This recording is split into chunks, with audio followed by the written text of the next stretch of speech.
श्री अमित गति आचार्य रचित सामायिक पाठ, संपादक दोषी रामजी माणेकचंद। दरेक श्लोकना गुजराती हरिगीत तथा विशेषार्थ सहित मंगलाचरण।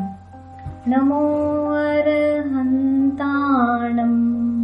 नमो सिद्धाणं, नमो आयरियाणं,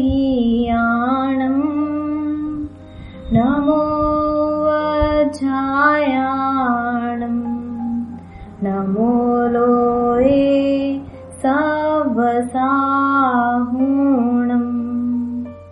अरिहंतों ने नमस्कार हो, सिद्धों ने नमस्कार हो, आचार्यों ने नमस्कार हो, उपाध्यायों ने नमस्कार हो અને લોકમાં સર્વ સાધુઓ ને નમસ્કાર હો। સામાયિક કરનાર સમ્યક દ્રષ્ટિ જીવની ભાવનાનું સ્વરૂપ, સર્વ જીવ પ્રત્યે સદભાવના।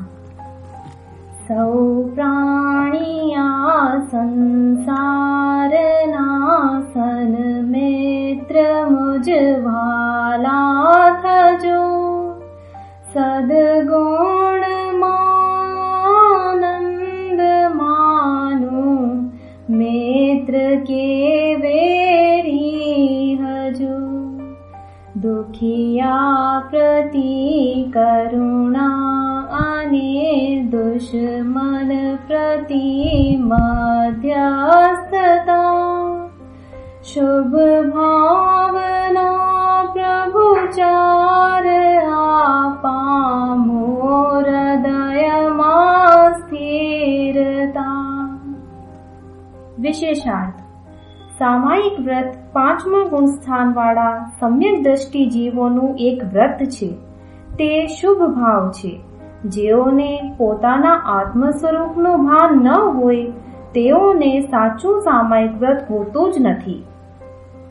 જ્યારે સમ્યક દ્રષ્ટિ જીવ પોતાના આત્મ સ્વરૂપમાં સ્થિરતા ધારણ કરી શકતા નથી ત્યારે તેઓ આ શ્લોકમાં કહેલ 4 પ્રકારની શુભ ભાવના ભાવે છે। તે સમજે છે કે આ ભાવનામાં જે શુભ રાગ છે તે ધર્મ નથી પણ દોષ છે ને તે બંધનું કારણ છે। પણ તે જ સમયે સમ્યક દર્શન જ્ઞાનની જે દ્રઢતા થાય છે, અશુભ રાગ થતો નથી અને શુભ રાગના સ્વામિત્વનો નકાર વર્તે છે, તે ધર્મ છે। મૈત્રીનો અર્થ નિર્વૈર બુદ્ધિ છે। આ ભાવના પોતાના હિત માટે છે, કેમ કે તે વડે પોતાનો તીવ્ર કષાય ટળે છે। કોઈ પણ પ્રત્યે વૈરભાવ રાખવો તે પોતાનું જ અહિત છે। એક જીવ પરજીવનું હિત કે અહિત કરી શકતો જ નથી એ લક્ષ્યમાં રાખવું અને તેથી એક જીવ બીજા જીવનો મિત્ર થઈ શકતો નથી પણ નિર્વૈર બુદ્ધિ રાખી શકે છે। માટે મૈત્રીનો અર્થ નિર્વૈર બુદ્ધિ સમજવો। ગુણી જીવો પ્રત્યે પ્રમોદ ભાવ। સમ્યક દર્શન જ્ઞાન ચારિત્ર ધારણ કરનારા સાચા ગુણીજન છે। સમ્યક દર્શન જેને ન હોય તે સાચા ગુણી નથી। આત્મજ્ઞાની પુરુષો જ ખરા ગુણી છે। બાહ્ય ત્યાગ હોય પણ આત્મજ્ઞાન રૂપ અંતર્ભેદ ન હોય તો તેવા જેવો ગુણી નથી। ધર્મમાં વ્યક્તિ પૂજાને સ્થાન નથી પણ ગુણ પૂજાને જ સ્થાન છે એમ આ ભાવના સૂચવે છે। ગુણીજનો પ્રત્યેનો પ્રમોદ ભાવ તે ખરેખર પોતાના ગુણો વધારવા માટેનો ભાવ છે। જે આત્માઓને સમ્યક દર્શનની રુચિ હોય તેમને ગુણીજનો પ્રત્યે ખરી પ્રમોદ ભાવના હોય છે। પ્રમોદ સમ્યક ગુણોનું બહુમાન સૂચવે છે। દુઃખી જીવો પ્રત્યે કરુણા। દુઃખનું મૂળ કારણ મિથ્યાત્વ એટલે કે પોતાના સ્વરૂપની ભ્રમણા છે। જ્યાં સુધી તે મિથ્યાત્વને જીવ ટાળે નહીં ત્યાં સુધી જીવનું દુઃખ કદી ટળે નહીં। સુખનું મૂળ સમ્યક દર્શન છે। જે જીવોને સમ્યક દર્શન હોય છે તેઓને દુઃખી મિથ્યા દ્રષ્ટિ જીવો પ્રત્યે યથાર્થ કરુણા હોય છે। આ કરુણા ભાવ જીવ પોતાના હિત માટે કરે છે। એક જીવ કોઈ પણ પરજીવની કરુણા કરી શકતો નથી પણ પોતાના ભાવ સુધારી શકે છે। વળી આટલા માટે જ અરિહંત પ્રભુ અને સિદ્ધ ભગવાનને કરુણા સાગર કહેવાય છે। પોતાની કરુણા કરતા બીજા જીવોને દુઃખ દેવાનો ભાવ થતો નથી. તે દુઃખી જીવો સંબંધી કરુણા છે. વિપરીત વૃત્તિવાળા જીવો પ્રત્યે મધ્યસ્થતા. જે જીવોને સમ્યક દર્શન પ્રત્યે તદ્દન અરુચિ છે, મિથ્યા દર્શન દ્રઢપણે સેવે છે તથા સમ્યક દર્શન રૂપ આત્મકલ્યાણનો બોધ સાંભળી ચીડાય છે, તે જીવો વિપરીત વૃત્તિવાળા છે. એવા જીવો તીવ્ર રાગ દ્વેષવાળા હોય છે. તે જીવોને જોઈ દ્વેષ ભાવ ન આવે પણ પોતાને માધ્યસ્થ ભાવ રહે, એમ અહીં સમ્યક દ્રષ્ટિ ભાવના કરે છે. સદા આ શબ્દ એમ સૂચવે છે કે ગાથામાં કહેલા ભાવોથી વિરુદ્ધ ભાવો અર્થાત અશુભ ભાવો મને કદી ન હો. આ ભાવો શુભ રાગ છે અને શુભ રાગ તે વિકારી ભાવ હોવાથી હંમેશા એવાને એવા ટકી શકે નહીં.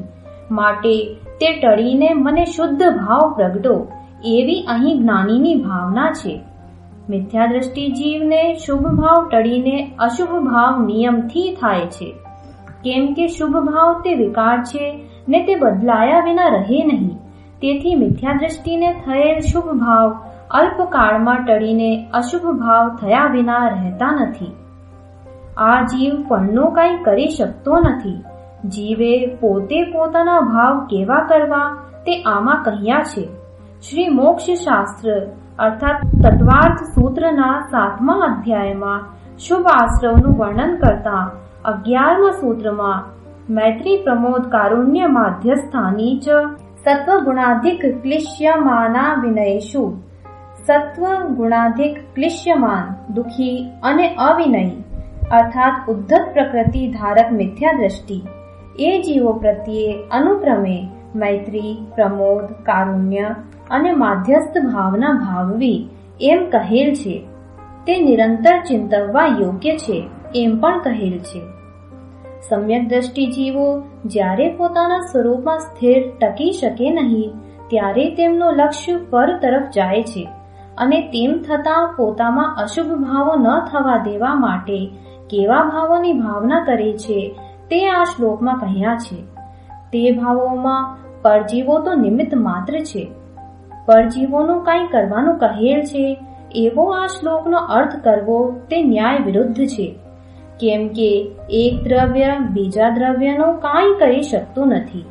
જ્ઞાની જીવ સરાગ દશામાં પોતાનો લક્ષ્ય પર તરફ જતા કેવી ભાવના કરે છે તે જ આ શ્લોકમાં જણાવ્યું છે. સમ્યક દ્રષ્ટિ જીવ સ્વ તરફ વળે ત્યારે તેમનું ચિંતન કેવું હોય? અતિ જ્ઞાનવંત અનંત શક્તિ દોષહીના આત્મ છે, એ મ્યાનથી તરવાર પેઠે શરીરથી બેભિન્ન છે. હું શરીરથી જુદો ગણું એ જ્ઞાન પડ મુજને મળો. ભીષણ જે આ જ્ઞાન મારું નાથ તે સત્વર ટળો. વિશેષાર્થ: આત્મા ચૈતન્ય સ્વરૂપ છે અને શરીર જડ છે. જો કે તેઓ એક ક્ષેત્રે કહ્યા છે તો પણ જુદા છે. જો તેઓ ખરેખર જુદા ન હોય તો કદી પણ જુદા થઈ શકે નહીં.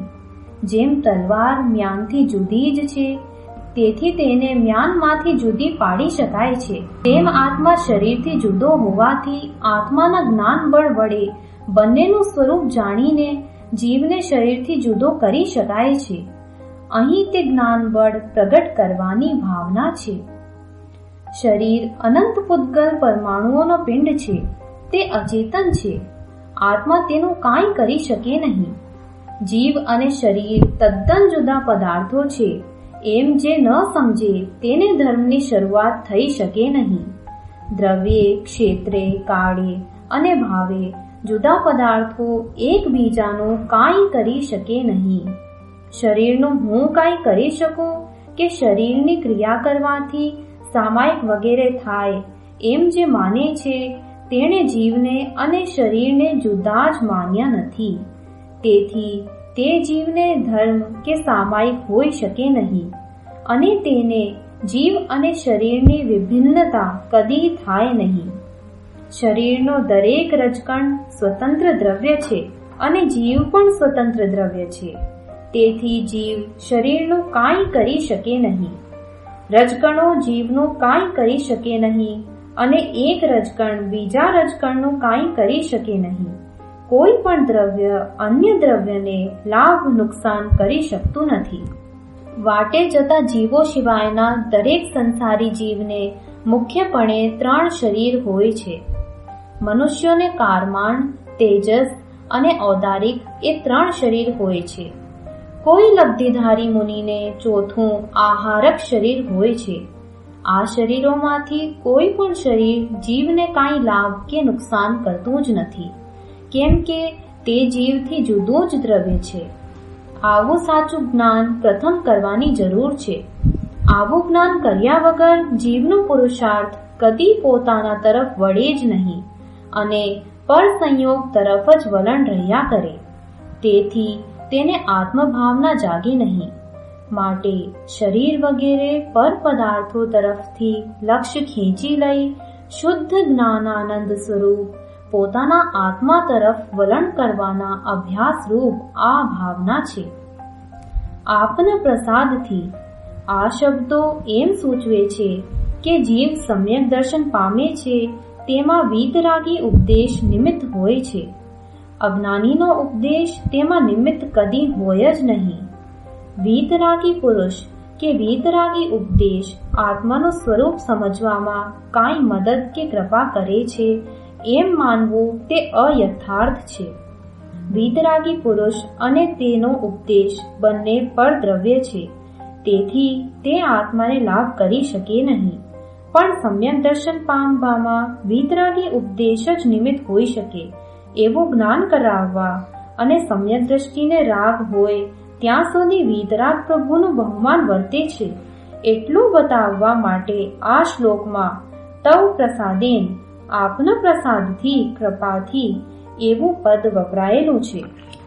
સમ્યક દ્રષ્ટિ જીવની બહારના સંયોગ વિયોગ પ્રત્યેની ભાવના. સુખ દુઃખમાં અરિમેત્રમાં સંયોગ કે વિયોગમાં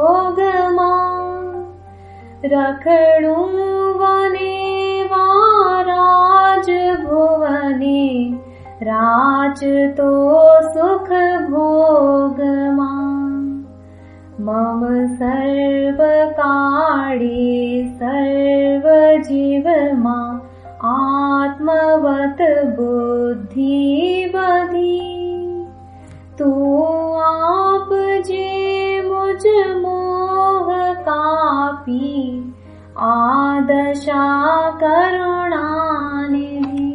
વિશેષાર્થ.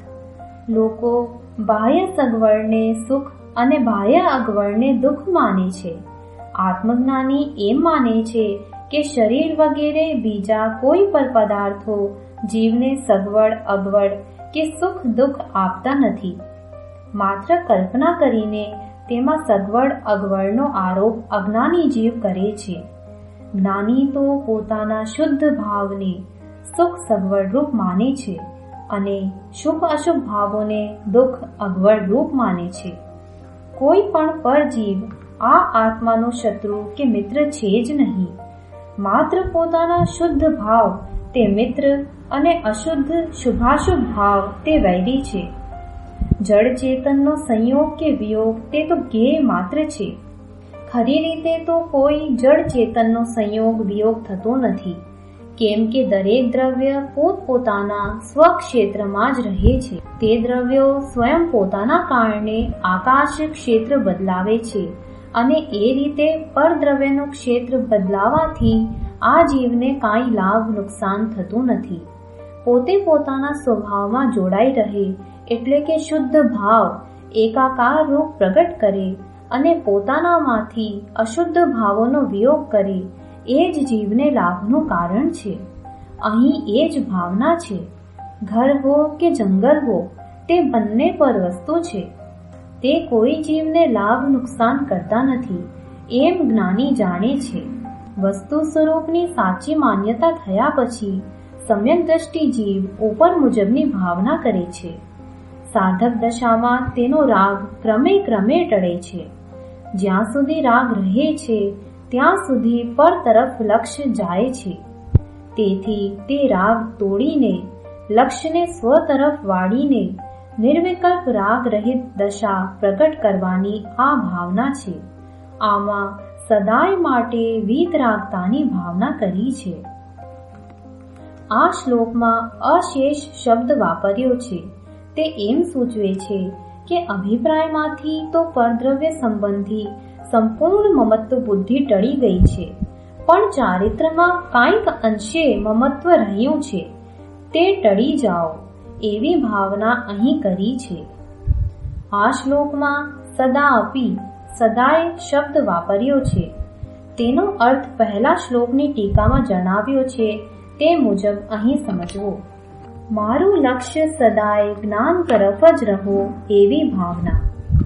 તુજ ચરણ કમળનો દીવડો રૂડો હૃદયમાં રાખજો, અજ્ઞાનમય અંધકારનો આ વાસ તુરત બાળજો. તદરૂપ થઈ તે દીવડે હું સ્થિર ચિત્ત બાંધતો, તુજ ચરણ યોગમની રજમહી હું પ્રેમથી નિત્ય ડૂબતો.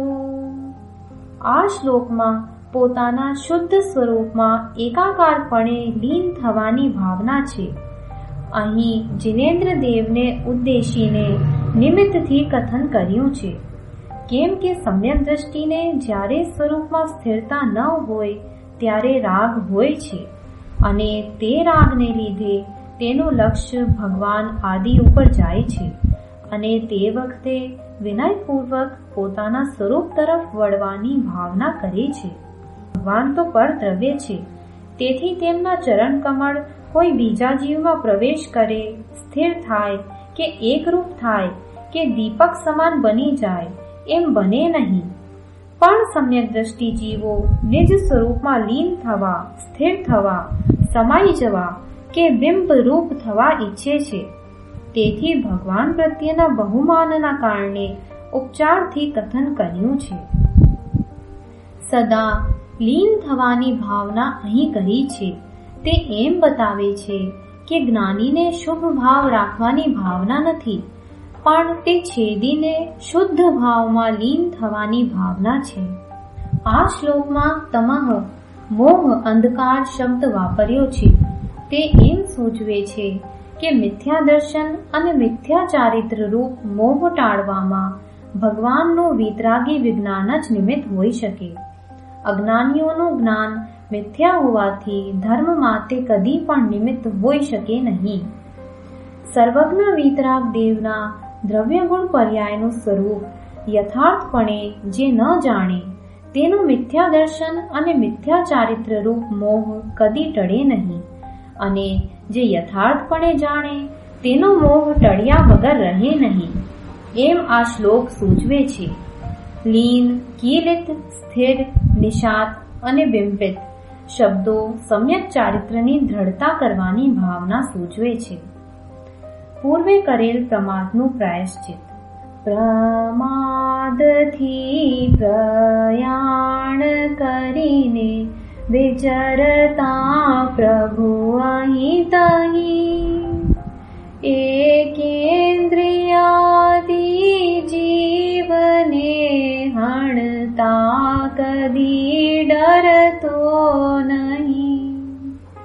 છેદી વિભેદી દુઃખદય મેં ત્રાસ આપ્યો તે મને, કરજો ક્ષમા મુજ કર્મ હિંસક નાથ વિનવું આપને. આ શ્લોકમાં પ્રમાદથી શબ્દ ઘણો ઉપયોગી છે, કેમ કે પ્રમાદ જ ભાવ હિંસા છે અને ભાવ હિંસા એ જ દોષ છે. પરજીવનું શરીર છૂટે કે ન છૂટે, તેમના કટકા થાય કે ન થાય, તે આ જીવને આધીન નથી. આ જીવને આધીન પોતાના ભાવો છે. પોતાના ભાવમાં પ્રમાદ થાય તે જ પોતાનું ભાવ મરણ હોવાથી હિંસા છે અને તે દુષ્કૃત્ય હોવાથી તે મિથ્યા થાવ એવી ભાવના કરી છે.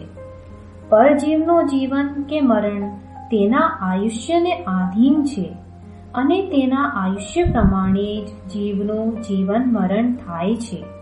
માટે પરજીવના જીવન કે મરણ, સુખ કે દુઃખ વગેરે આ જીવને બંધના કારણ નથી, પરંતુ પોતાના વિકારી ભાવ જ બંધનું કારણ છે. શ્રી જિનેન્દ્ર દેવે પ્રરૂપેલ ભાવ હિંસાનું સ્વરૂપ જ ખરી હિંસા છે. લોકો જેને હિંસા કહે છે તે હિંસાનું ખરું સ્વરૂપ નથી. જીવ પોતાના ભાવમાં પ્રમાદ સેવે છે તે જ હિંસા છે. જીવની પ્રમાદ દશાનું નિમિત્ત પામીને બીજા જીવોને દુઃખ થાય છે અને તેમના શરીરનો વિયોગ થાય છે, તે દ્રવ્ય હિંસા છે. બંધનું કારણ ભાવ હિંસા જ છે, દ્રવ્ય હિંસા નથી. ભાવ હિંસા વખતે દ્રવ્ય હિંસા થાય તો તેને નિમિત્ત કારણ કહેવાય. જે જીવ આત્માનું શુદ્ધ સ્વરૂપ સમજે તે જ દુષ્કૃત્ય શું છે તે સમજી શકે. સમ્યક દર્શન જ્ઞાન ચારિત્ર સંબંધી દોષોનું પ્રાયશ્ચિત. કશાયને પરવશ થઈ બહુ વિષય સુખ મે ભોગવ્યા, ચારિત્રના જે ભંગ વિભુ મુક્તિ પ્રતિકૂળ થઈ ગયા, કુબુદ્ધિથી અનિષ્ટ કિંચિત આચરણ મે આદર્યું, કરજો ક્ષમા સૌ પાપ તે મુજ રંકનું જે થયું. જે જીવ યથાર્થ મોક્ષ માર્ગ સમજે તે જ મોક્ષ માર્ગથી પ્રતિકૂળ શું છે તે સમજી શકે. માટે આત્માર્થીઓએ શુભ રાગને મોક્ષ માર્ગ નહીં માનતા નિશ્ચય સમ્યક દર્શન જ્ઞાન ચારિત્ર રૂપ મોક્ષ માર્ગ સમજવો જોઈએ. કશાયનો અર્થ મિથ્યા દર્શન, અજ્ઞાન અને રાગ દ્વેષ થાય છે. માટે અજ્ઞાન દશામાં જે રાગ દ્વેષ સેવ્યા હોય તે તથા સમ્યક દર્શન પ્રગટ થયા પછી જે રાગ દ્વેષ કર્યા હોય તે દુષ્કૃત્ય મિથ્યા થાવ એવી અહીં ભાવના છે. પોતે આત્મલક્ષ ચૂકીને ઇન્દ્રિયોને વશ થયો હતો અને તેથી રાગ દ્વેષાદિ દુષ્કૃત્ય કર્યા હતા, તેનું અહીં પ્રાયશ્ચિત છે. જડ ઇન્દ્રિયો જીવને કાંઈ ગુણ દોષ કે લાભ નુકસાન કરતી નથી, પણ જીવ પોતે તે તરફ વલણ કરે છે તે જ દુષ્કૃત્ય છે.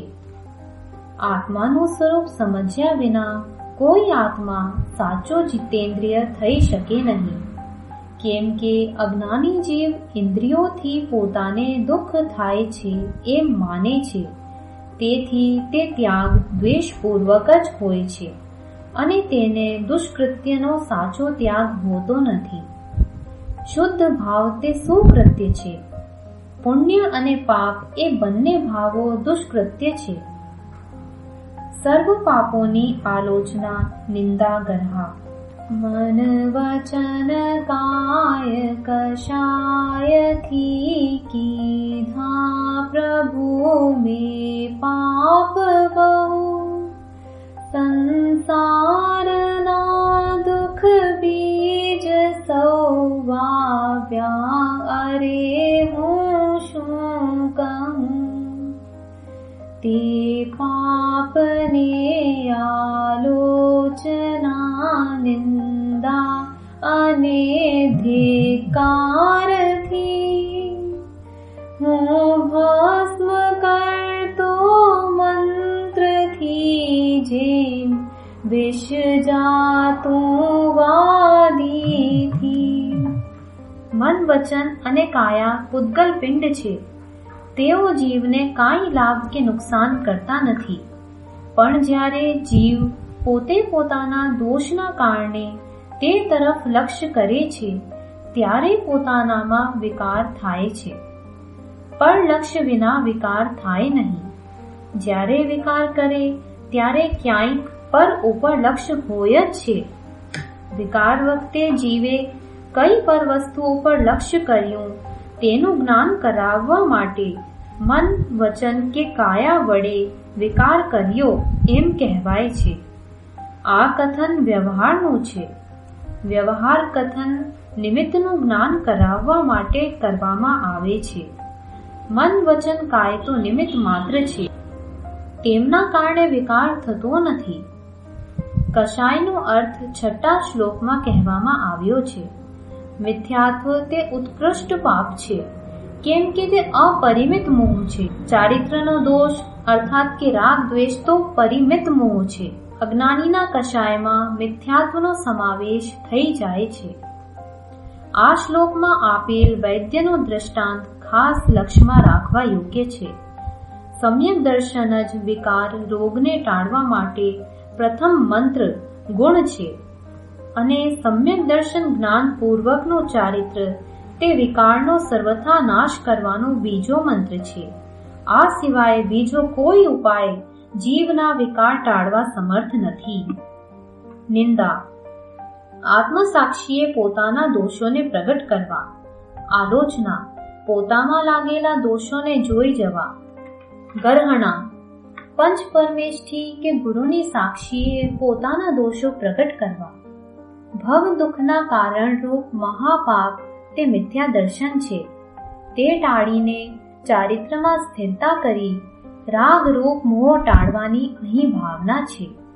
કેમ કે રાગના ક્ષય વિના સર્વજ્ઞતા અને વીતરાગતા પ્રગટે નહીં અને તે પ્રગટ્યા વિના ભવનો આત્યંતિક નાશ થાય નહીં. અતિક્રમ વગેરે દોષોનું પ્રતિક્રમણ. મુજ બુદ્ધિના વિકારથી કે સંયમના ભાવથી बहु दुष्ट दुराचार में सेव्या प्रभु को बुद्धि थी.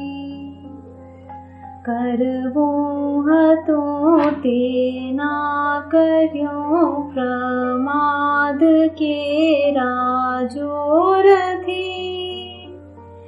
સૌ દોષ મુક્તિ પામવા માંગો ક્ષમા હું હૃદયથી.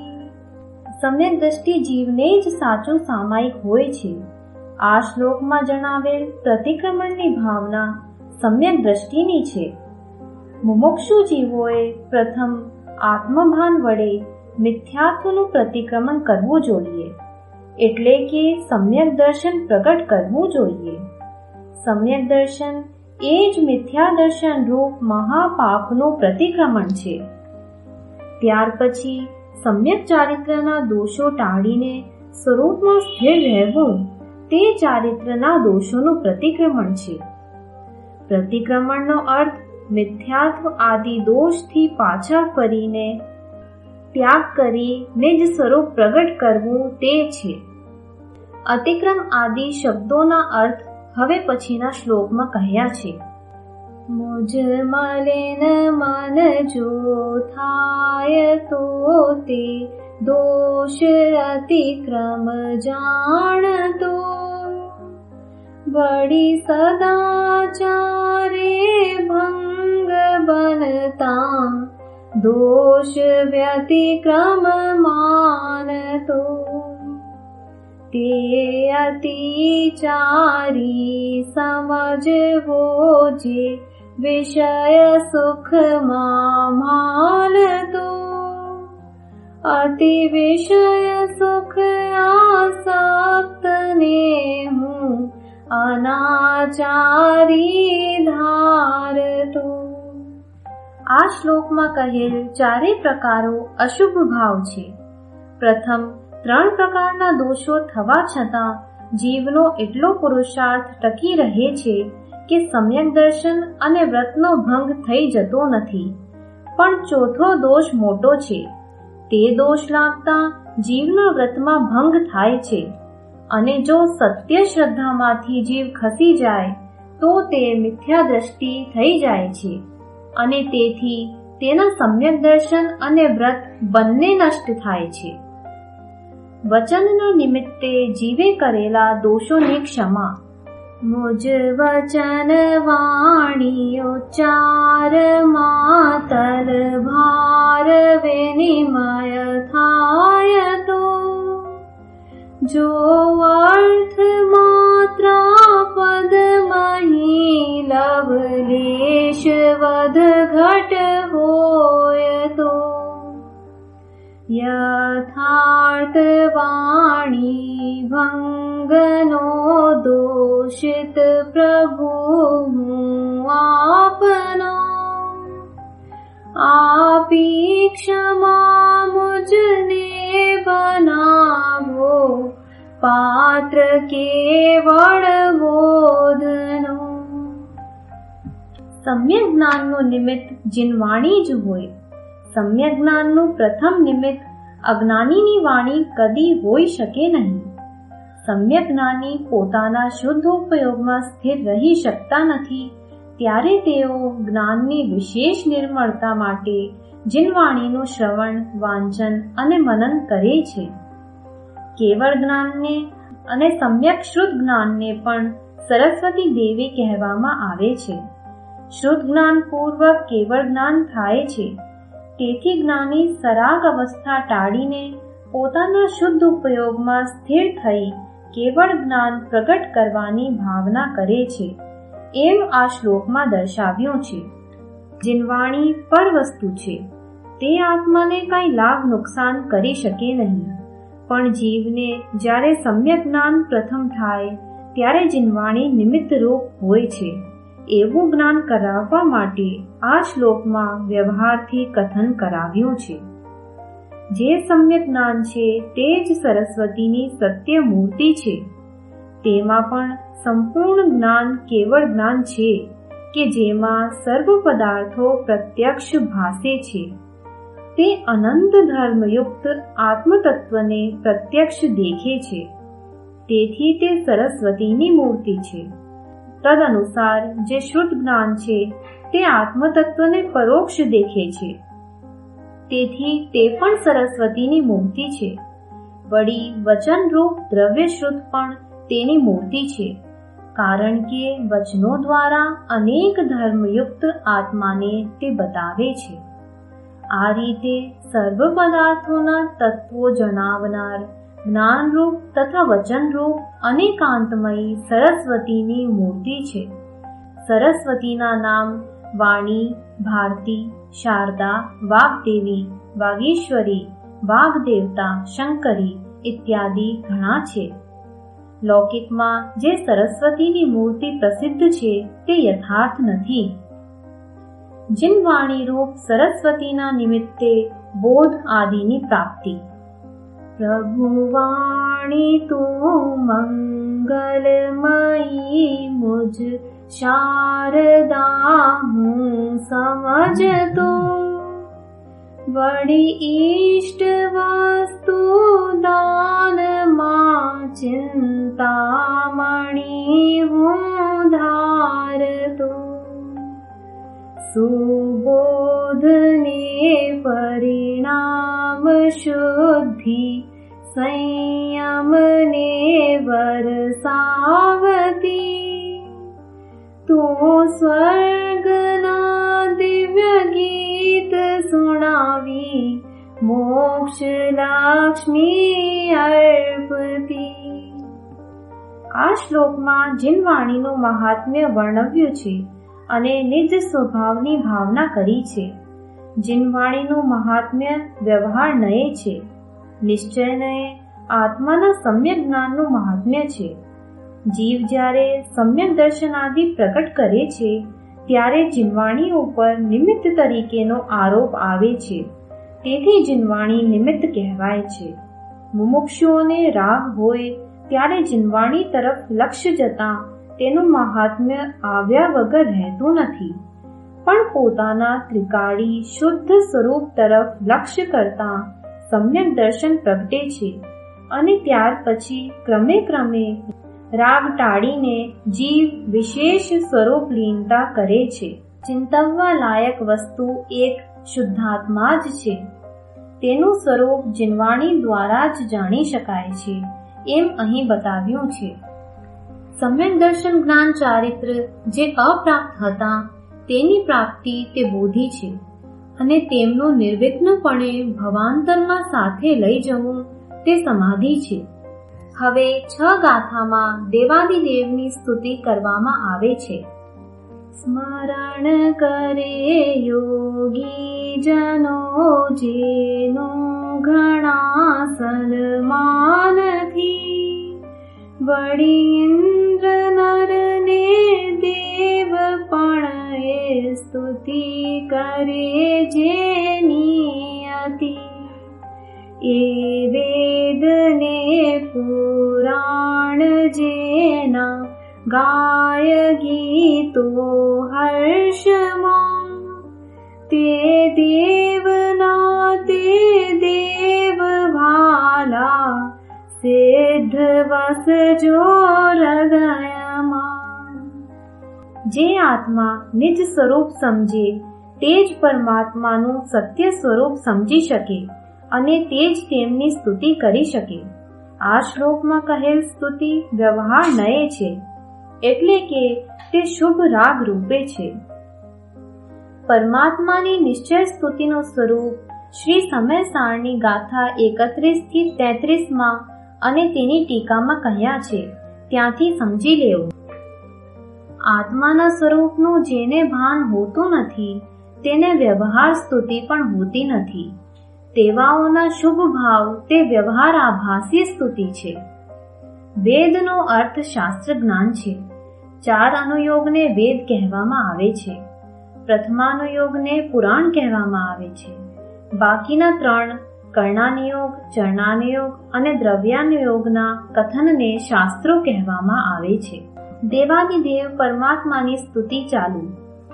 જેનો સ્વરૂપ સમજાય છે સદ્જ્ઞાન દર્શન યોગથી, ભંડાર છે આનંદના જે અચળ છે વિકારથી,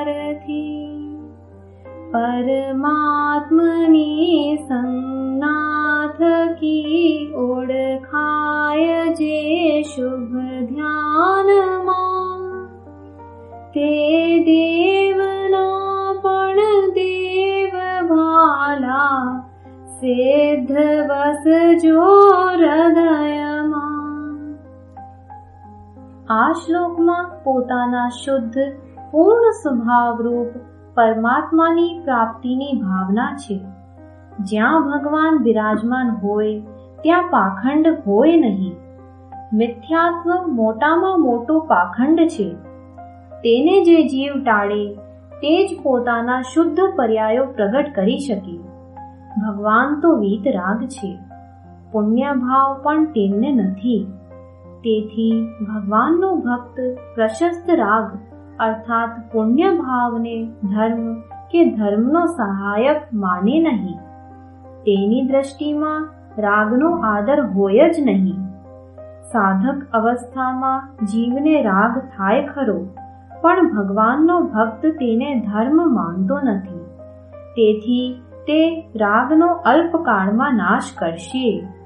રાગથી અર્થાત પુણ્યથી ધર્મ થાય કે પુણ્ય ધર્મમાં સહાયક થાય એવી જેને માન્યતા હોય તે ભગવાનની ખરી સ્તુતિ કે ભક્તિ કરતા નથી, પણ મિથ્યાત્વની સ્તુતિ કે ભક્તિ કરે છે.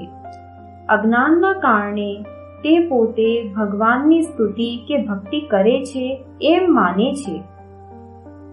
દેવાદિદેવની સ્તુતિ ચાલુ. जे कठिन कष्टो कापता क्षणवारमा संसारना, निहाळता जे सृष्टिने जेम बोरने निज हस्तમાં, योगी जनोने भासता जे समजता સૌ વાતમાં, તે દેવના પણ દેવ વાલા, સિદ્ધ વસજો હૃદયમાં.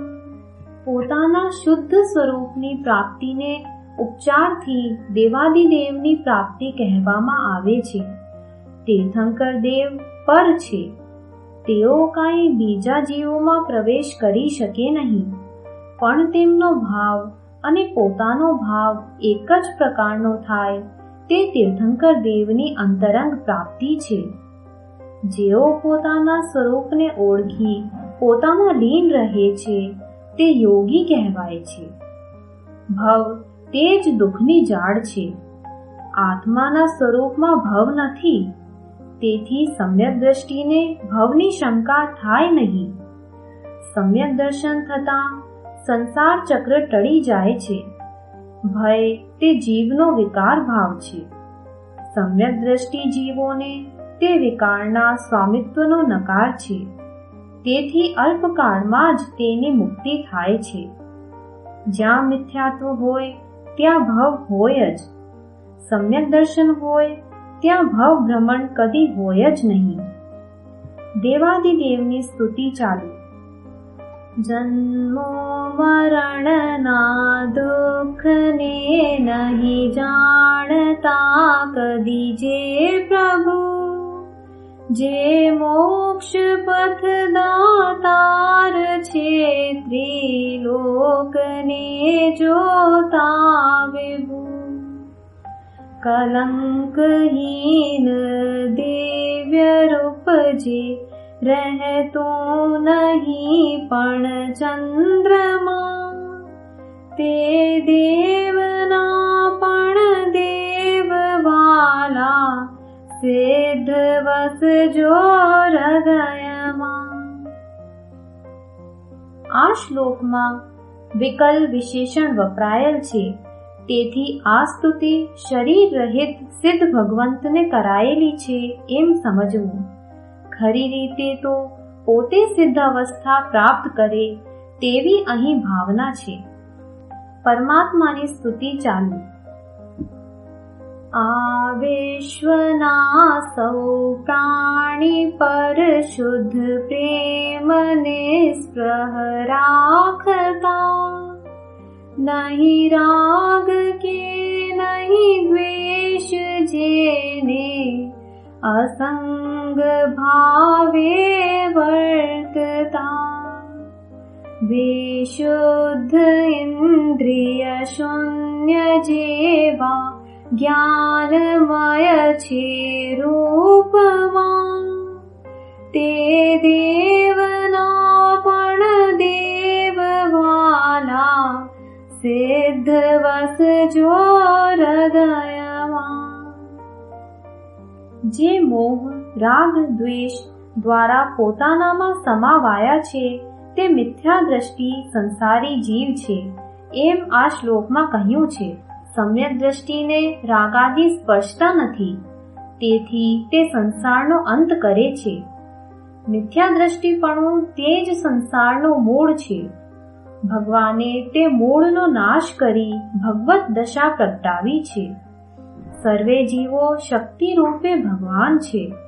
જે પોતાના તેવા સ્વરૂપને ઓળખી સંસારના મૂળ રૂપ મિથ્યાત્વને ટાળે તે ક્રમશઃ આગળ વધી પોતાનું પરમાત્મા સ્વરૂપ પ્રગટ કરી ભગવાન થાય.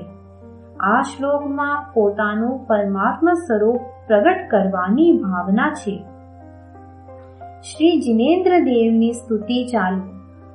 ત્રિલોકમાં વ્યાપી રહ્યા છે સિદ્ધ ને વિબુદ્ધ જે, नहीं कर्म केरा बंध जेने धूर्त समधूति शके बेकार सौ सड़गी जता मन मस्त थाता ध्यान मां ते देवना पण देव भाला सिद्ध वस जो હૃદયમાં।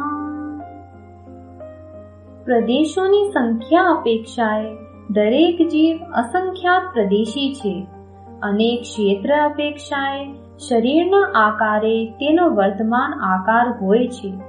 તેથી ક્ષેત્ર અપેક્ષાએ જગતના બધા પદાર્થોમાં કેવળી ભગવાનનો કે કોઈનો જીવ વ્યાપક નથી, પરંતુ કેવળ જ્ઞાનના ક્ષેત્ર કે કાળના ભેદ વગર જગતના સર્વ પદાર્થો એક સમયે ભગવાનને જણાય છે।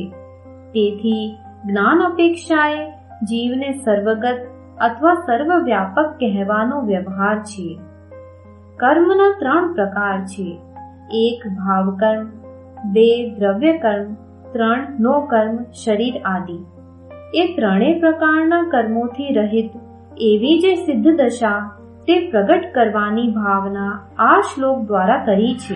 ભાવકર્મ એટલે પોતાના વિકાર ભાવો, તેનાથી જ જીવને ખરેખરો બંધ થાય છે, કેમ કે ભાવકર્મ વડે જીવનું જ્ઞાન વિકારમાં અટકી જાય છે। દ્રવ્યકર્મ તો નિમિત્ત માત્ર છે। હવે 4 ગાથામાં પરમાત્માની શરણની ભાવના કરવામાં આવે છે। તે મેર કેરો સ્પર્શ તલ ભર થાય નહીં જમ સૂર્યને તેમ દુષ્કલંકો કર્મના અડકી શકે નહીં આપને જે એકને બહુરૂપ થઈ વ્યાપી બધે વિરાજતો તે વાસુદેવ સમર્થનું સાચું શરણ હું માંગતો। આત્માને પોતાના સ્વભાવ સિવાય બીજું કોઈ જગતમાં શરણરૂપ નથી, પરંતુ જ્યારે રાગ હોય ત્યારે સુપાત્ર જીવોનું લક્ષ્ય વીતરાગ ભગવાન પ્રત્યે જાય છે। તેથી નિમિત્ત રૂપે ભગવાનનું શરણ છે। આ પ્રમાણે નિશ્ચય વ્યવહાર શરણનું સ્વરૂપ સમજવું। 18 થી 21 સુધીના 4 શ્લોકમાં વ્યવહાર શરણનું સ્વરૂપ કહ્યા છે અને 22 થી 26 સુધીના 5 શ્લોકમાં નિશ્ચય શરણનું સ્વરૂપ કહ્યું છે।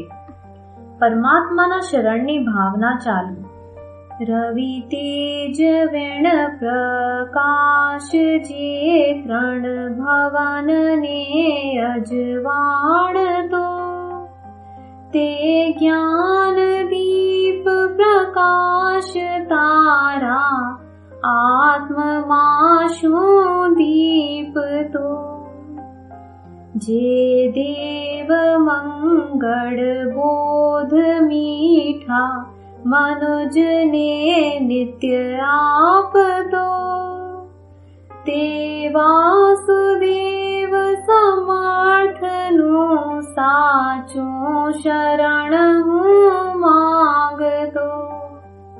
નિશ્ચયથી પોતાનો આત્મા જ આપ્ત દેવ છે અને તીર્થંકર દેવ કે સિદ્ધ ભગવંત તો નિમિત્ત માત્ર છે ને તેથી તે વ્યવહારે આપ્ત દેવ છે। જેવી રીતે તીર્થંકર દેવ તથા સિદ્ધ ભગવાન નિશ્ચયથી પોતે પોતાના જ આપ્ત દેવ છે, તેવી રીતે દરેક જીવ પણ નિશ્ચયથી પોતપોતાના આપ્ત દેવ છે, એમ આ શ્લોકમાં દર્શાવ્યું છે। પરમાત્માના શરણની ભાવના ચાલુ। જો થાય દર્શન સિદ્ધ ના તો વિશ્વ દર્શન થાય છે જેમ સૂર્યના દીવા થકી સૌ સ્પષ્ટતા દેખાય છે. અનંત અનાદિ દેવ જે અજ્ઞાન તિમિર ટાળતો, તે વાસુદેવ સમર્થનું સાચું શરણ હું માંગતો. વિશ્વ એટલે કે 6 દ્રવ્યો: જીવ, પૂતગલ, ધર્માસ્તિકાય, અધર્માસ્તિકાય, આકાશ અને કાળ, તથા તે સર્વના ગુણ અને પર્યાયો. શિવ એટલે કે ઉપદ્રવ રહિત કલ્યાણ સ્વરૂપ પરમાત્મ દશા. રાગ આદિ તે ઉપદ્રવ છે. શાંત એટલે કે નિરાકુલતારૂપ આહલાદ, આનંદવાળું. લોકો જેને આનંદવાળો કે શાંતિ માને છે તે તો આકુલતારૂપ રતિ છે, અર્થાત દુઃખ છે. પરમાત્માના શરણની પ્રાર્થના ચાલુ. જેણે હણ્યા નિજ બળ વડે મન મથ અને વડી માનને, જેણે હણ્યા લોકના ભય શોક ચિંતા મોહને, વિષાદને નિદ્રાહણ્યા જમ અગ્નિ વૃક્ષો બાળતો, તે વાસુદેવ સમર્થનું સાચું શરણ હું માંગતો. આ શ્લોકમાં આપ્ત પુરુષનું વિશેષ સ્વરૂપ કહ્યું છે અને તેમનું શરણ પ્રાપ્ત કરવાની ભાવના કરી છે. ખરી રીતે તો પોતાના શુદ્ધાત્મ સ્વરૂપના ધ્યાનરૂપ અગ્નિ વડે પોતામાં કામાદિ વિકારો ટળી જાઓ એવી ભાવના છે. સામાયિક માટે આસન. હું માગતો નહીં કોઈ આસન દર્ભ પથ્થર કાષ્ઠનું, મુજ આત્મના નિર્વાણ કાજે યોગ્ય આસન આત્મનું. આ આત્મ જો વિશુદ્ધ ને કશાય દુશ્મન વીણ જો, અમૂલ્ય આસન થાય છે શુભ સાધવા સમાધિતો. આ શ્લોકમાં સામાયિકનું સ્વરૂપ દર્શાવ્યું છે. સમ પ્લસ અય પ્લસ એક એટલે કે સામાયિક, એટલે કે જેના વડે આત્મામાં રાગ દ્વેષ રહિત સમભાવનો લાભ થાય એવો શુદ્ધ ભાવ. જે જીવે સમ્યક દર્શન ન પ્રાપ્ત કર્યું હોય તે જીવને આત્માના શુદ્ધ સ્વરૂપની ખબર નહીં હોવાથી તે શુદ્ધ ભાવની પ્રાપ્તિ કરી શકે નહીં, એટલે કે તેને સામાયિક હોય નહીં. સંસ્તર એટલે કે આસન, કટાસન, પાથરણું, બાહ્ય વસ્તુઓ આત્માનું આસન હોઈ શકે નહીં, પણ આત્મામાં સ્થિરતા પ્રાપ્ત કરવી એ જ આત્માનું સાચું આસન, કટાસન, પાથરણું છે એમ અહીં કહ્યું છે. કશાયનો સામાન્ય અર્થ મિથ્યાત્વ અને રાગ દ્વેષ થાય છે. ઘણા જીવો માત્ર રાગ દ્વેષને જ કશાય સમજે છે, પણ તે બરાબર નથી. જીવ જ્યારે સમ્યક્ત્વ પ્રગટ કરી મિથ્યાત્વ ટાળે છે ત્યારે અનંત સંસારના કારણરૂપ અનંતાનુબંધી કશાય અર્થાત પર વસ્તુથી લાભ નુકસાન થાય એવી માન્યતા પૂર્વક થતા ક્રોધ, માન, માયા, લોભ ટળે છે. તેથી જ્યારે સરાગ સમ્યક દ્રષ્ટિ જીવો સંબંધી કશાય શબ્દ વાપરવામાં આવે ત્યારે તે જીવને ચારિત્રના દોષથી થતા રાગ દ્વેષ છે એમ સમજવું. અક્ષ એટલે કે ઇન્દ્રિય. ઇન્દ્રિયના 2 પ્રકાર છે, એક દ્રવ્યેન્દ્રિય અને બીજી ભાવેન્દ્રિય. તેમાં દ્રવ્યેન્દ્રિયના 2 પ્રકાર છે, એક પૂતગલ જડ ઇન્દ્રિય, બીજી ચેતન દ્રવ્યેન્દ્રિય. પૂદ્ગલ ઇન્દ્રિય છે તે તો પરદ્રવ્યરૂપ પૂદ્ગલ દ્રવ્યનો સ્કંધ છે અને તે આત્માને લાભ નુકસાન કરી શકે નહીં, તેમજ આત્મા તેનો નાશ કરી શકે નહીં. જે સ્થળે પૂદ્ગલ ઇન્દ્રિય છે તે જ સ્થળે તે પૂદ્ગલ ઇન્દ્રિયના આકારે આત્મ પ્રદેશોની રચના હોય છે. તે ચેતન દ્રવ્યેન્દ્રિય કહેવાય છે. તે પણ આત્માને લાભ નુકસાન કરતી નથી. ચેતન દ્રવ્યેન્દ્રિય દ્વારા પરદ્રવ્યોને જાણવાની ક્ષયોક્ષમ રૂપ શક્તિ તે ભાવેન્દ્રિય છે. આ ભાવેન્દ્રિય જો કે આત્માના જ્ઞાનનો ઉઘાડ છે તો પણ તે આત્માનો સ્વભાવ ભાવ નથી. સમ્યક દ્રષ્ટિ આત્માની અપૂર્ણ અવસ્થાને પરમાર્થે પોતાની અવસ્થા તરીકે સ્વીકારતા નથી. તેથી પુરુષાર્થ વડે ક્રમે ક્રમે ભાવેન્દ્રિયને ટાળીને અર્થાત તેના તરફના ઉપયોગને ટાળી નિજ સ્વરૂપમાં સ્થિત થઈ સંપૂર્ણ કેવળ જ્ઞાન પ્રાપ્ત કરે છે. આ રીતે ભાવેન્દ્રિય જીવનો સ્વભાવ ભાવ નહીં હોવાથી અને તે દ્વારા થતો વ્યાપાર રાગ દ્વેષમય હોવાથી તે પર્યાયને આત્માનો શત્રુ ગણીને તેને ટાળવાનો અહીં ઉપદેશ આપ્યો છે. પ્રથમ સમ્યક દર્શન થતાં માન્યતામાં ભાવેન્દ્રિય જીતાઈ જાય છે અને ત્યાર પછી તે સમ્યક દ્રષ્ટિ જીવ પુરુષાર્થ વધારી જેટલે અંશે રાગ દ્વેષ ટાળે છે તેટલે અંશે ભાવેન્દ્રિય અને કષાય ચારિત્ર અપેક્ષાએ હણાય છે. કષાય સર્વથા ટાળતા આત્માની ક્ષીણ કષાયી અવસ્થા પ્રગટે છે અને ત્યારબાદ અલ્પકાળમાં કેવળ જ્ઞાન પ્રગટ થાય છે ત્યારે ભાવેન્દ્રિયનો સર્વથા હણાઈ જાય છે. બાહ્ય વાસના છોડી આત્મામાં લીનતા એ સામાયિક. મોડા બધા મુજ સંગના નહીં લોક પૂજા કામની જગ માયની નહીં એક વસ્તુ કામની મુજ ધ્યાનની સંસારની સૌ વાસનાને છોડ ભાલા વેગથી આધ્યાત્મમાં આનંદ લેવા યોગ બળ લે હોશથી. આત્માનો શુદ્ધ પર્યાય તે સામાયિક છે. તેનું સાધન અંતરમાં છે, કોઈ બાહ્ય પદાર્થ નહીં. પાથરનું લોક પૂજા કે સંઘ વગેરે બાહ્ય વસ્તુઓ સામાયિકનું સાધન નથી. માટે તે સર્વ તરફથી દ્રષ્ટિ લક્ષ્ય ખેંચી આત્મા તરફ વાળવું અને તેમાં સ્થિર થવું તે ખરું નિશ્ચય સામાયિક છે. એવું સામાયિક કરવાની અહીં ભાવના કરી છે. નિજ સ્વરૂપ સંબંધી વિકલ્પ બાહ્ય પદાર્થના લક્ષ્ય થાય છે, તેથી તે બાહ્ય છે.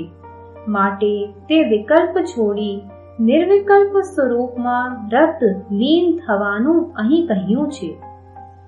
જે સમ્યક દર્શન જ્ઞાન ચારિત્ર સ્વભાવરૂપ પરમાર્થભૂત જ્ઞાનનું પરિણમન માત્ર એકાગ્રતા રૂપ લક્ષણ વાળું અને શુદ્ધાત્મ સ્વરૂપ છે તે જ સાચું નિશ્ચય સામાયિક છે. તે મોક્ષનું કારણભૂત છે. મુક્તિ માટે આત્મ સ્વભાવમાં સ્વસ્થ થવાનો ઉપદેશ. આ જગતની કો વસ્તુમાં તો સ્વાર્થ છે નહીં મુજ જરી, વળી જગતની પણ વસ્તુઓનો સ્વાર્થ મુજમાં છે નહીં. આ તત્વને સમજી ભલા તું બાયનો મોહ છોડજે, શુભ મોક્ષના ફળ ચાખવાને જ આત્મમાં તું સ્થિર થજે. વિકલ્પ, રાગ દ્વેષ, શુભ અશુભ ભાવ, શરીર વગેરે પદાર્થો અને અન્ય જીવો એ સર્વ તારા આત્માથી બાહ્ય છે. માટે તે તરફનું મમત્વ તજી તારા આત્મા પ્રત્યે લક્ષ્ય કરીને સ્થિર થા. આથી તારા આત્મામાં શુદ્ધ દશા પ્રગટશે. વિનિશ્ચિત્ય શબ્દ એમ સૂચવે છે કે સ્વપરના ભેદ જ્ઞાનનો નિશ્ચય કરવાની જીવને ખાસ જરૂર છે. સ્વપરનું સ્વરૂપ સમજ્યા વિના કદાપી ભેદ જ્ઞાન થાય નહીં, અને ભેદ જ્ઞાન વિના કદાપી ધર્મ થઈ શકે નહીં. માટે તેનો નિશ્ચય કરી તે નિશ્ચયને દ્રઢ કરવાનું અહીં કહ્યું છે. આત્મ ધ્યાનની સ્થિરતાથી સમાધિની પ્રાપ્તિ. જ્ઞાનમય વિશુદ્ધ આત્મા સ્વ આત્મથી જોવાય છે. શુભ યોગમાં સાધુ સકળને અનુભવ થાય છે. નિજ આત્મમાં એકાગ્રતાએ સ્થિરતા વળી નિજ આત્મમાં અખંડ સુખને સાધવા તું આત્મથી જો આત્મમાં. પોતાના શુદ્ધ જ્ઞાતા દ્રષ્ટા જ્ઞાયક સ્વભાવને ઓળખી તેમાં જે એકાગ્ર થાય છે તેને શુદ્ધતા પ્રગટે છે. આત્માનું અને બાહ્ય પદાર્થોનું સ્વરૂપ. આ આત્મ મારો એક ને શાશ્વત નિરંતર રૂપ છે. વિશુદ્ધ નિજ સ્વભાવમાં રમી રહ્યો છે નિત્ય તે. વિશ્વની સહુ વસ્તુનો નિજ કર્મ ઉદ્ભવ થાય છે. નિજ કર્મથી વળી વસ્તુનો વિનાશ વિનિમય થાય છે. આત્મા શુદ્ધ જ્ઞાન સ્વભાવી છે. આત્માથી ભિન્ન જે પર પદાર્થો છે તે સર્વે પોતપોતાના કારણે પોતાની અવસ્થા ધારણ કરે છે. તે પર પદાર્થો જીવને કાંઈ લાભ નુકસાન કરી શકતા નથી, અને આત્મા તેમને કાંઈ કરી શકતો નથી. માટે પરથી લાભ નુકસાન થાય છે એવી માન્યતા પ્રથમ છોડી દઈ જે જીવ પોતાના આત્માના શુદ્ધ જ્ઞાન માત્ર રૂપ સ્વભાવનો નિર્ણય કરે છે તે જ પોતાના આત્મામાં સ્થિરતા રૂપ સામાયિક પ્રગટ કરી શકે છે, એમ આ શ્લોકમાં દર્શાવ્યું છે. આત્માનું પરથી ભિન્નપણું વિચારે છે. જે આત્મ જોડે એકતા આવી નહીં આ દેહની, તે એકતા શું આવશે સ્ત્રી પુત્ર મિત્રો સાથની. જો થાય જુદી ચામડી આ શરીરથી ઉતારતા, તો રોમ સુંદર દેહ પર પામે પછી શું સ્થિરતા. જ્યાં શરીર જ આત્માનું નથી તો પછી શરીરના આશ્રય ગણાતા સગા સંબંધી આત્માના ક્યાંથી ગણાય? શરીરથી આત્માનું ભિન્નપણું દ્રઢ કરવા માટે શરીરની ચામડી અને વાળના છિદ્રોનું દ્રષ્ટાંત આપ્યું છે. શરીર અને તેના આશ્રય ગણાતા સગા સંબંધી વગેરે તારાથી જુદા છે, તેથી તું તેમનું કાંઈ કરી શકે નહીં અને તેઓ તારું કાંઈ કરી શકે નહીં. આવી માન્યતા દ્રઢ કરીને આત્મામાં સ્થિર થવાનું આ શ્લોકમાં દર્શાવ્યું છે. અત્યારે જ શરીર મારાથી જુદું છે, હું તેનું કાંઈ કરી શકતો નથી, તેને હલાવી ચલાવી શકતો નથી, એમ જેઓ માનતા નથી તેઓ આત્માને અને શરીરને એક માને છે. તેથી તેઓને કદી સામાયિક થાય જ નહીં. આત્માને બાહ્ય સંયોગના લક્ષ્યે દુઃખ થાય છે, તેમ હવે કહે છે. આવેશ્વની કો વસ્તુમાં જો સ્નેહ બંધન થાય છે, તો જન્મ મરણના ચક્રમાં ચેતન વધુ ભટકાય છે. મુજ મન વચન ને કાયનો સંયોગ પરનો છોડવો, શુભ મોક્ષના અભિલાષનો આ માર્ગ સાચો જાણવો. જીવ અનાદિથી સુખનો ઉપાય ચૂકી ગયેલ હોવાથી અજ્ઞાન ભાવે જન્મ ધારણ કરીને રખડે છે. અહીં જન્મને વનની ઉપમા આપી છે.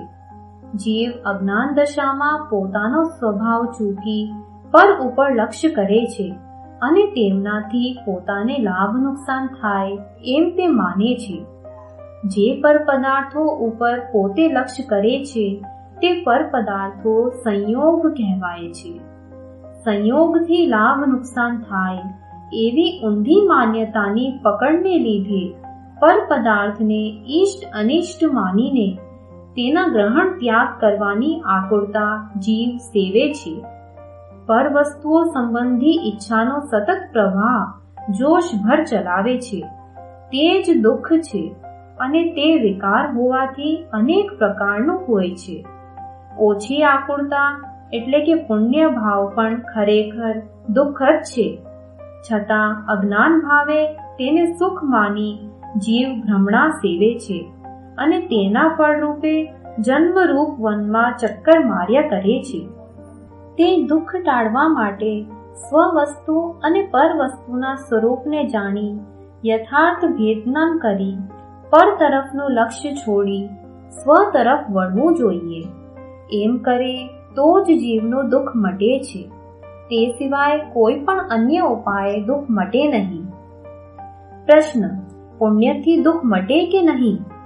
ઉત્તર: ના, કારણ કે પર પ્રત્યેના લક્ષ્ય વિના પુણ્ય થાય જ નહીં. જો પરના લક્ષ્યથી દુઃખ મટતું હોત તો આ જન્મવનમાં મિથ્યા દ્રષ્ટિને લાયક બધા પુણ્ય જીવે કર્યા છતાં દુઃખ અને જન્મ એમનેમ ઊભા રહ્યા છે. આથી સિદ્ધ થાય છે કે પુણ્ય દુઃખ મટાડવાનો ઉપાય નથી.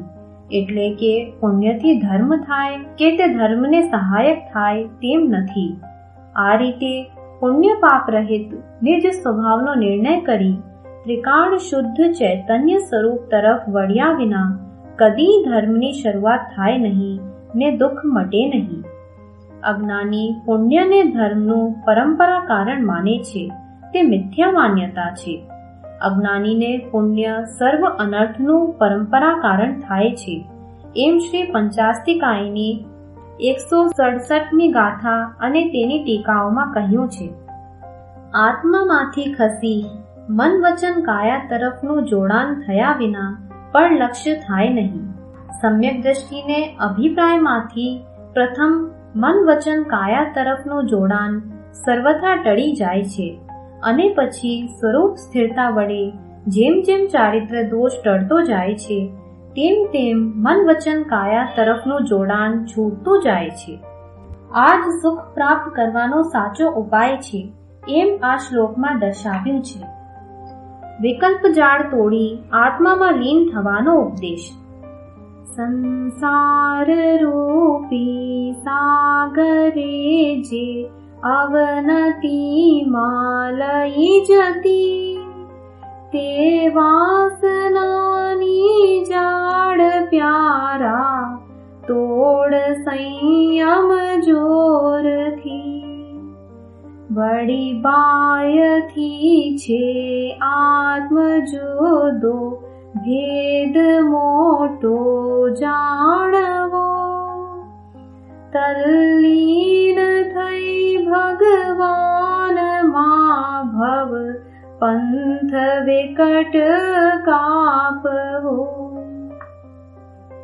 હું પરનું કરી શકું અને પર મારું કરી શકે, અથવા એકબીજાના નિમિત્ત થઈ શકીએ એમ જે માને તેને મિથ્યા વિકલ્પની જાળ કદી તૂટે નહીં અને આત્માનું લક્ષ્ય થાય નહીં. તે વિકલ્પ જાળ તોડવાનો ઉપાય આ શ્લોકમાં દર્શાવ્યો છે. પોતે સ્વ આત્માને બધાથી ભિન્ન અવલોકવો. એમ આત્માવલોકન કરતા પર અને પુણ્ય પ્રત્યેનો વિકલ્પ તૂટી જાય છે. પોતાની અવસ્થામાં થતા પુણ્ય પાપરૂપ વિકાર આત્માનું સ્વરૂપ નથી, તો શરીર વગેરે જે પ્રત્યક્ષ જુદા છે તે આત્માના કઈ રીતે થઈ શકે? ન જ થઈ શકે.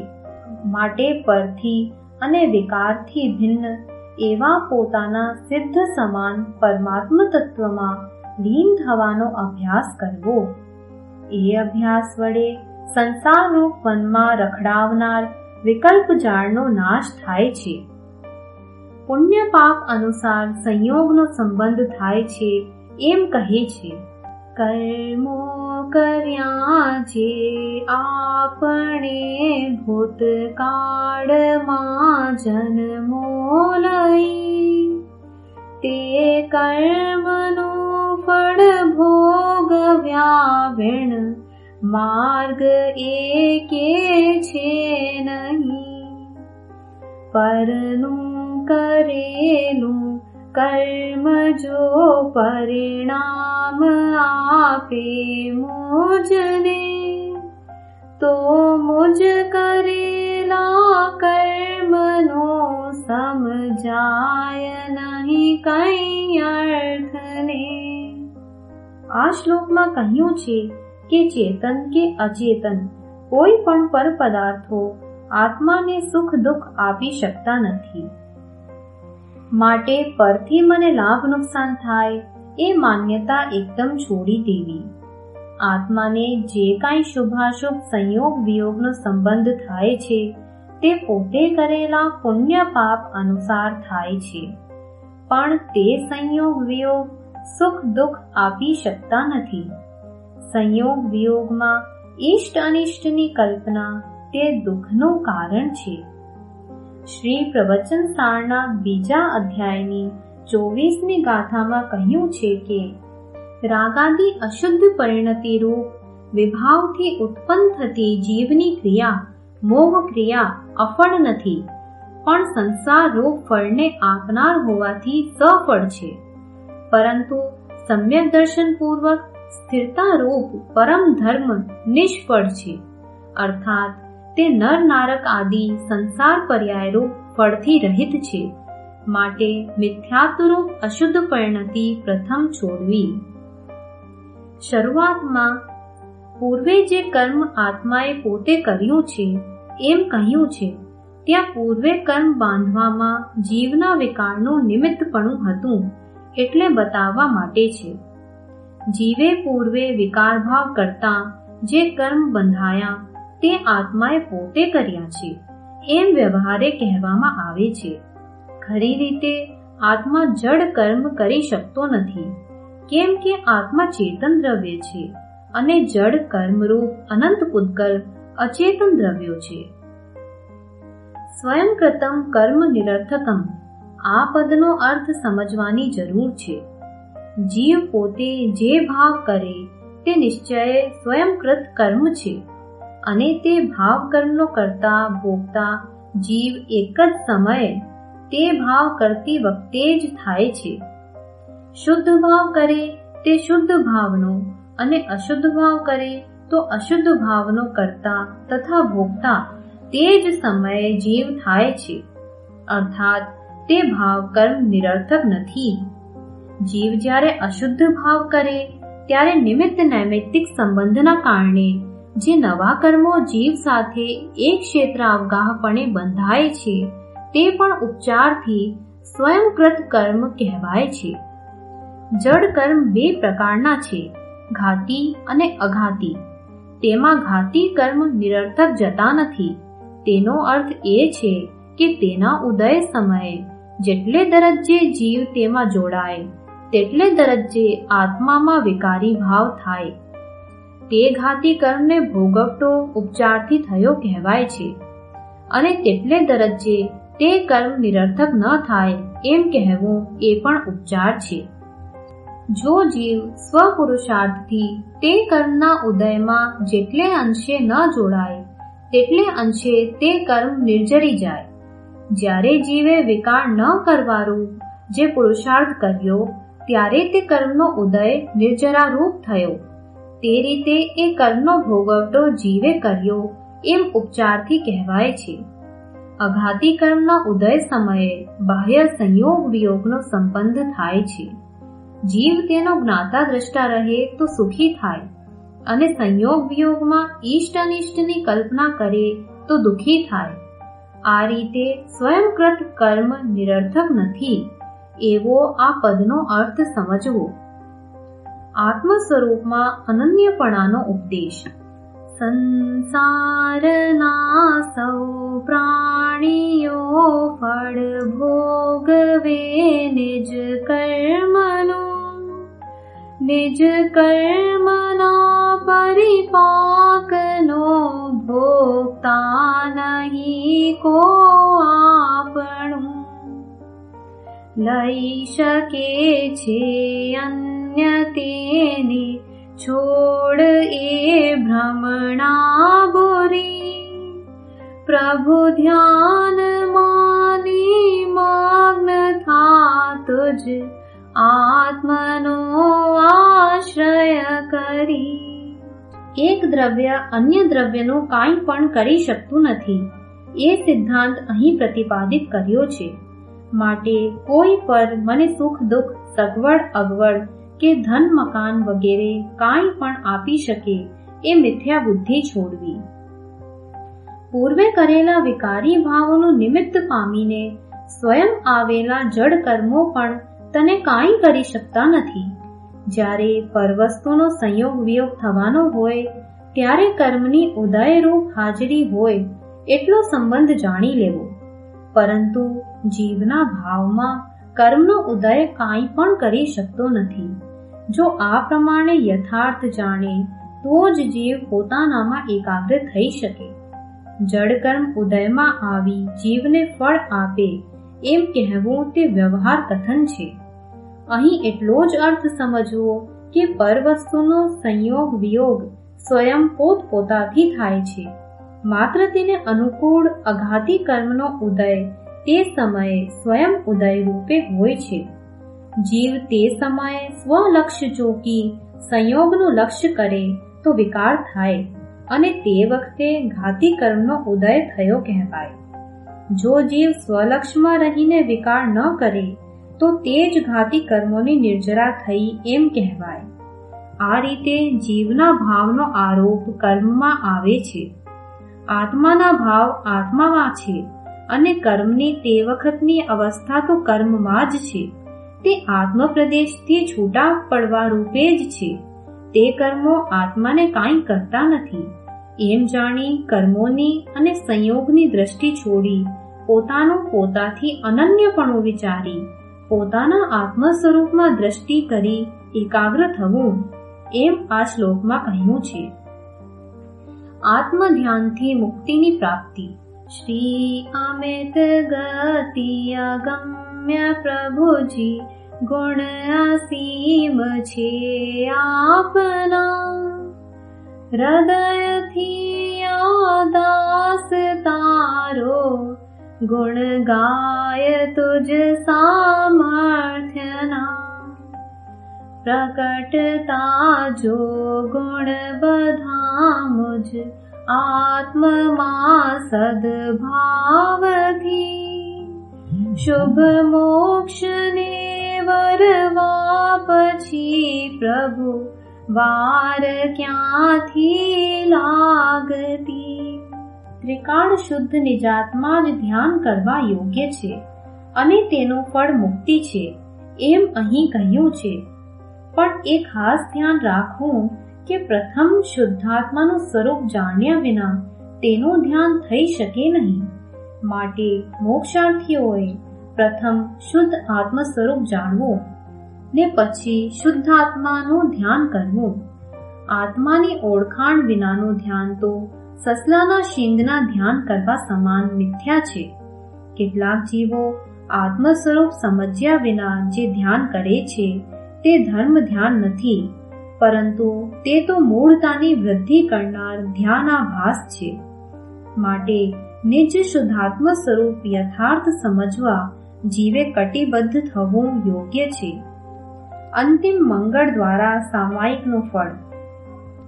ભક્ત્રીસ ચરણનું આ બન્યું મંગળ સુંદર કાવ્ય, અનુભવતા એક ધ્યાનથી મોક્ષ ગતિ જીવ જાય.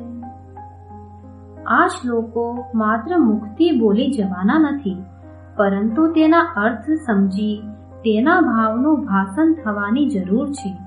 માટે તેના ભાવ સમજી પોતાના ત્રિકાલ શુદ્ધ અખંડ ચિદાનંદ પરમાત્મા સ્વરૂપના શ્રદ્ધા જ્ઞાન કરી તેમાં જ લક્ષ્ય કરી સ્થિર થવું તે સામાયિકનું પ્રયોજન છે અને તેનું ફળ સિદ્ધ પદની પ્રાપ્તિ છે. શ્રી અમિત ગતિ આચાર્ય રચિત સામાયિક પાઠ. સંપાદક દોશી રામજી માણેકચંદ. દરેક શ્લોકના ગુજરાતી હરિગીત તથા વિશેષાર્થ સહિત